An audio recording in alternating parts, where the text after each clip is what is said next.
in that video that you did, you also got really emotional. It hit a nerve with you, and you got emotional, and you cried on video. I don't care about butterflies. I don't even know why I'm crying about butterflies. But seeing how she reacted to them, and that for me was really what fatherhood was about, is you get to experience the world in a whole new way. Why did that hit such a nerve? And then you, Mr. like unemotional, I meant back in the day, you used to give me shit because you thought I was too emotional on camera or through my vlog. Again, it was daily vlog era. Like, your life's on, it's just a weird world. So I think it was just a mix of frustration of what's currently happening still in the world, the stress from work, and then you add to that the stress of a kid, and because what you realize when you have a kid is that time goes by so quickly, and so you just want to make sure that you're, for every single minute or every second, you're like bringing value to your child, and you're really exposing them to the world and everything that they can do in that. And just now, I think it was tears of like just frustration being released. And I think if you look at it now, also, like, you look at the US now, they're partying, they're having concerts, right? When you traveled, like, people don't give a rat's ass. Dude, it's crazy. Yeah, when you're in Croatia. When I was in Europe, yeah. No, in the US, like, you can go into Costco and they're masked. Masks aren't a rule. Yeah, there's parties and everything. It's like a completely different world here. And so when you're here, it kind of just, you look at that and it's just frustration.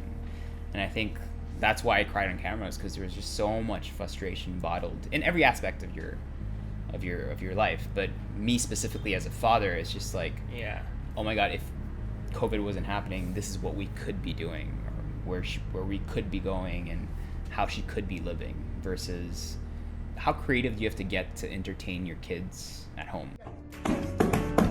Like, my kid is 18 months now, which is okay. Like, you can still kind of keep her inside and stuff like that. But imagine people who have kids that are from 5 to 15. Like, I feel so bad for those parents, because you need to entertain your kids. Yeah. Like, they need to walk outside. They need to climb mountains. They need to do that shit.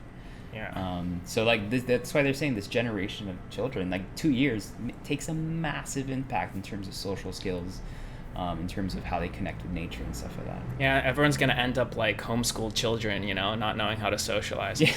So I didn't mean to roast homeschool children. I'm sure there's a lot of you that are really normal. I just know one or two that they have trouble. Yeah. That's an interesting thing you said. I never thought of that. Like, watching your kid grow, you realize that time moves even faster. Crazy. Because even for me, like, looking at, I remember from the moment when I first met her, she was just like, she was just like this drooling baby that didn't really look like she was thinking, right? Yeah. And now she's like a human being with long hair, and she's like running and stuff. And it's like, where did the time go? And that's every day. Every day there are Scary. things that are just coming together, like piecing together. You think you're smart? You have no idea. Like, kids are just their level of absorption. I wish I had that mental capacity, because I see Dahlia picking up new words, languages, actions, and just understanding certain things. And I feel like when you're our age, shit, we're done. This is how we think, and we're done. We're not going to think any differently, right? Whereas with kids, they really learn something every day. It's insane.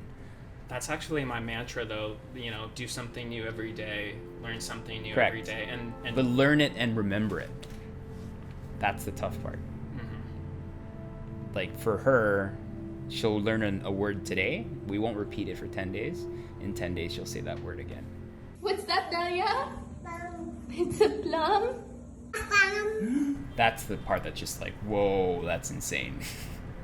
we should all really feed our inner child. You do, exactly. And it's all about that. It's about that curiosity, about that willingness. Yeah. And so, like, you know, for adults, things you can do is you can read. And then a lot of people say this, but actually take the time to read or listen to audiobooks, which I think that's like what I do. Yeah, I listen. However you absorb information. Sometimes I don't want to read, but I'll force myself to read for 45 minutes, just because it gives you a mental break from everything else you're doing, because it's so involved, and maybe helps and inspires you in your job or in your life. Bro, 100%. And for all the haters that think like I act childish or I'm immature, I just feed that inner child in me, because that's where I create this joy and stay excited about every single day about learning new things. If you liked what you saw and you want to listen to the full episode, then download Spotify and follow us at SuperHuman with Will Dasovich. It's completely free, it's linked below and easy to use.